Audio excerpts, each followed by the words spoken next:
Pradėsime nuo pačių mažiausiųjų. Profilaktiškai tikrinti ir taisyklinga jūsų vaiko pėdų padėtis reikėtų kartą per metus. Iki 3 metų vaikas mokosi vaikščioti ir išlaikyti pusiausvyrą. Pėda dar tik formuojasi. Todėl labai svarbu parinkti tinkamus naujus batus. Perkant padėvėtus batukus, kartu su jais vaikui perduodame ir netaisyklingą pėdos padėtį. Pirmiausia, noriu parodyti tuos batukus, su kokiais būtų sveika vaikui pradėti vaikščioti. Tai yra, užkulnis yra šiek tiek aukštesnis ir kietesnis, jisai lankstosi, bet ne taip lengvai kaip kai kuri avalynė. Paprastai gerai, kai nėra priekio, dėl to, kad jeigu pirštukas trupučiuką vienas išaugo, jisai nesirems į priekį. Ir jinai yra lengvai užsegama, lengvai uždedama. Tai štai su tokiais batukais reikėtų vaikščioti ne tik tai kambaryje ir lauke, ir jeigu vaikas jau eina į darželyje. Dar vienas prašymas atkreipti dėmesį, kad batukų vidus nebūtų štai toksai visiškai lygus. Jis turėtų būti išformuotas, todėl kad mūsų pėdutė juk yra nelygi.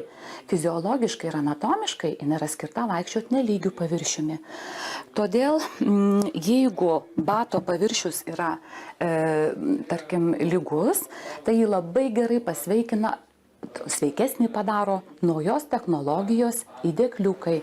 Namuose ar darželyje ant lygių ir kitų paviršių vaikštantys ir bėgiojantys vaikai privalo avėti batus. Vaikščioti basomis sveika, kai paviršius yra nelygus.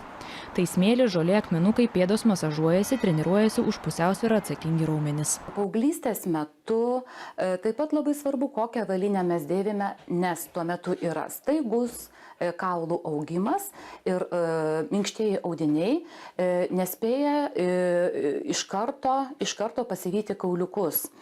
Todėl kaip mes stovime, tai taip formuojasi ir visa mūsų griaučių raumenų sistema. Paaugliams norėčiau patarti ne tik tai nešioti gerus įdėkliukus, bet ir daryti specialią mankštą. Noriu parodyti štai tokį ritinėlį, aš jį vadinu dantų šepetuku visai šeimai.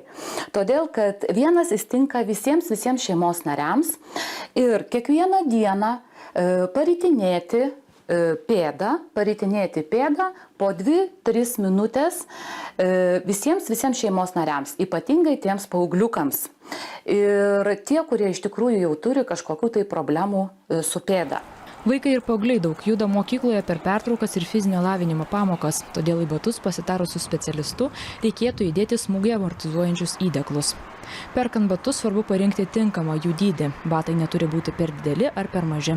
Svarbu teisingai išmatuoti pėdos dydį.